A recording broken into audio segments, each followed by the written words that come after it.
अस्सलाम वालेकुम रहमतुल्लाह। एजाज़ुन्नबी तवस्सुत से ये भाई सवाल करते हैं कि ज़कात किन को दी जाए, प्लीज़ रहनुमाई कर दें।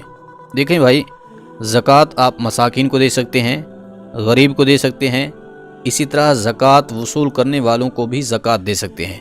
मकरूज़ को ज़कात दे सकते हैं, यानी कि जो कर्ज़दार होते हैं उनके पास इतनी सरमाया नहीं होता कि वो अपना कर्ज़ा उतार सकें, उनको भी ज़कात दे सकते हैं। 5वें नंबर पर कैदी को भी ज़कात दी जा सकती है। 6ठे नंबर पर मुजाहिदीन है। नंबर 7 पर मुसाफिरों को भी ज़कात का देना जायज़ है। अब ये समझिए कि ज़कात किन लोगों को देना जायज़ नहीं है। इस हवाले से ये है कि इन मुसलमानों को ज़कात देना जायज़ नहीं, अगरचे ये ज़कात के मुस्तहिक ही क्यों ना हो, तब भी इनको ज़कात देना बिल्कुल भी जायज़ नहीं है। पहले नंबर पर हैं सादात किराम और दीगर बनु हाशिम। दूसरे नंबर पर अपनी असल, यानी कि जो शख्स ज़कात दे रहा है उसके जो माँ बाप हैं, इसी तरह दादा दादी और नाना नानी, इससे ऊपर चले जाएं, उनको ज़कात नहीं दे सकते। यानी कि जिससे वो ज़कात देने वाला पैदा हुआ है उनको ज़कात नहीं दे सकता।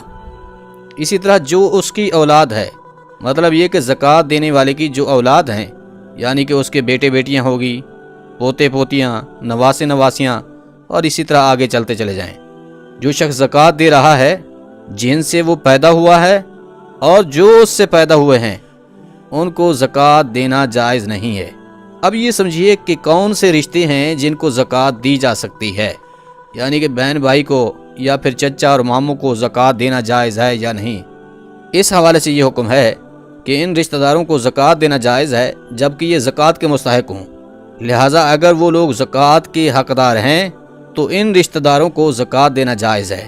पहले नंबर पर है बहन, दूसरे नंबर पर भाई, तीसरे नंबर पर चचा, नंबर 4 पर फूफी, नंबर 5 पर खाला, नंबर 6 पर मामू, नंबर 7 पर बहू, नंबर 8 पर दामाद, 9वें नंबर पर सौतेला बाप, सगा बाप नहीं सौतेला, नंबर 10 पर सौतेली माँ, इसी तरह नंबर 11 पर शौहर की तरफ से सौतेली औलाद, यानी कि जो बीवी है वो अपने शौहर की तरफ से जो उसकी दूसरी बीवी है उसकी औलाद को भी ज़कात दे सकती है।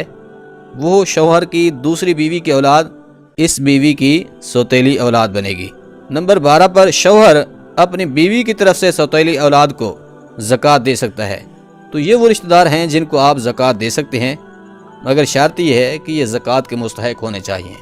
क्योंकि बहुत सारे लोग पूछते रहते हैं कि बहन को ज़कात दे सकते हैं, भाई को ज़कात देना जायज़ है, चचा को ज़कात देना कैसा है, मामू को ज़कात दे सकते हैं। तो वो रिश्तेदार जिनको ज़कात देना जायज़ है वो हमने एक एक करके आपके सामने बयान कर दिए हैं।